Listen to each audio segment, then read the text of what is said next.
அன்புக்குரிய தோழர்களே, வருகிற 22ஆம் தேதி ஒரு மகத்தான மறியல் போரை போக்குவரத்து கழக பணியில் இருக்கிற தொழிலாளிகளும் ஓய்வு பெற்ற தொழிலாளிகளும் இணைந்து நடத்துகிற போராட்டமாகும். இது வரலாற்றில் ஒரு மைல்கல் என்பதை உணர்ந்து கொள்ள வேண்டும்.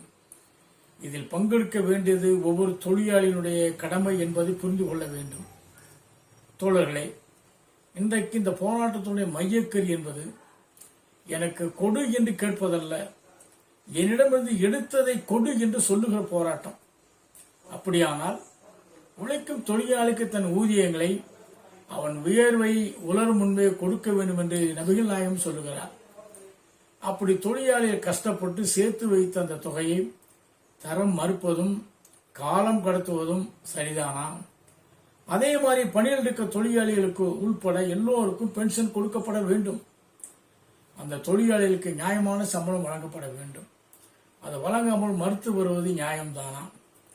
சேவை செய்கிற இந்த அற்புதமான தொழிலை அளிப்பதற்கு இன்றைக்கு தனியார் மூலமாக அவுட் சோர்சிங் முறையில், இன்றைக்கு கான்ட்ராக்ட் முறையில் என்ற புதிய புதிய யுக்திகளை கையாண்டு இந்த கழகத்தை அழிப்பதற்கு முயற்சி செய்து கொண்டிருப்பார். நியாயம்தானா? இன்றைக்கு பணியில் இருக்கக்கூடிய தொழிலாளிகளுக்கு ஒப்பந்தம் பேசப்பட வேண்டும், எல்லோருக்கும் பென்ஷன் வழங்கப்பட வேண்டும், இன்னும் பல்வேறு குறைகளை நிவர்த்தி செய்ய வேண்டும். ஆகவே அரசு ஒத்துக்கொண்டு 4 ஆண்டுக்கு ஒரு முறை என்று சொல்லிவிட்டு 5 ஆண்டாக மாற்றி காலம் கடத்துகிற போக்கு சரிதானா என்பதை புரிந்து கொள்ள வேண்டும். மேலும் ஓய்வு பெற்ற தொழிலாளிகள் வயதான காலத்தில் தான் சேமித்து வைத்திருந்த பணத்தை தரம் மறுப்பதும் காலம் கடத்துவதும், நீதிமன்றம் சொன்னா கூட, நியாயங்களை எடுத்து சொன்னா கூட அடம்பிடிக்கிற போக்கு இந்த அரசிடம் இருக்கிறது. ஆக இந்த அரசின் கொள்கை உழைப்பாளி மக்களுக்கு எதிராக இருக்கிற காரணத்தினால்தான் நம்முடைய ஊதியத்தை பேச வேண்டும், எல்லோருக்கும் பென்ஷன் வழங்கப்பட வேண்டும், இந்த போக்குவரத்து கழகத்தை தனியார்மயப்படுத்தாமல் பாதுகாக்க வேண்டும், அதற்கு மேலாக ஓய்வு பெற்ற தொழிலாளிக்கு வழங்கப்பட வேண்டிய தொகையெல்லாம் வழங்கப்பட வேண்டும் என்று ஒரு நியாயமான விஷயத்தை, ஒரு நல்ல சூழலை உருவாக்க வேண்டும் என்று சொல்லி பார்த்தோம், போராடி பார்த்தோம், என்னென்னவோ செய்து பார்த்தோம். இந்த அரசு அதை ஏற்க மறுக்கிறது. வேறு வழி இல்லாமல் ஏற்க மறுக்கிற அரசினுடைய கொள்கையை வீழ்த்துவதற்கு, முறியடிப்பதற்கு இன்றைக்கு சிஐடியின் சார்பாக எல்லா தொழிலாளியும் இணைத்துக் கொண்டு அரசுக்கு பாடம் சொல்லக்கூடிய வகையில் ஒரு சிறை நிரப்பும் போராட்டம் என்பது அறிவித்திருக்கிறோம். சுதந்திரம் வாங்குவதற்காக சிறை நிரப்பப்பட்டது, உரிமையை பெறுவதற்காக சிறை நிரப்பப்பட்டது, அதை பாதுகாக்கிறதுக்கும் சிறை நிறுத்தப்பட்டது. எனவே இந்த அரசினுடைய கொள்கை என்பது உழைப்பாளி மக்களுக்காக அல்ல என்பதை அனுபவத்தில் புரிந்து கொண்டு இந்த கொள்கையை வீழ்த்தி நம்முடைய உரிமைகளை பெறுவதற்கு, நம்முடைய நியாயங்களை பெறுவதற்கு நாம் இந்த போராட்டத்தை நடத்த வேண்டிய அவசியம் இருக்கிறது. அரசால் உருவாக்கப்பட்ட போராட்டம் என்பது மறந்துவிடக்கூடாது.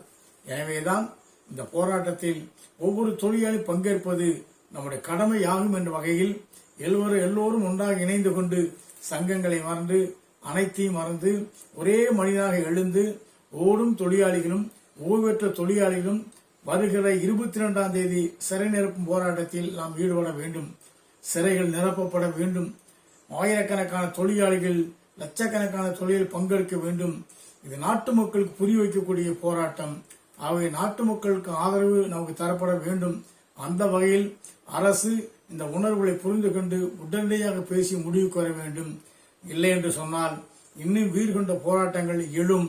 இந்த அரசுக்கு புரிய வைப்பதற்கு எத்தனை ரத்தம் சிந்தினாலும் செய்ய தயார் என்று தொழிலாளிகள் உறுதி கொண்டிருக்கிறார்கள். எனவேதான் தோழர்களை சொல்லுகிறேன், இன்னைக்கு தயவு செய்து இந்த போராட்டத்தில் பங்கேற்க வேண்டும். அரசும் புரிந்து கொண்டு நடந்து கொள்ள வேண்டும் என்று அன்போடு கேட்டுக்கொள்கிறேன். இந்த போராட்டத்தில் அனைவரும் பங்கேற்க வேண்டும் என்று மீண்டும் மீண்டும் உங்களை அன்புடன் கேட்டுக்கொள்கிறேன்.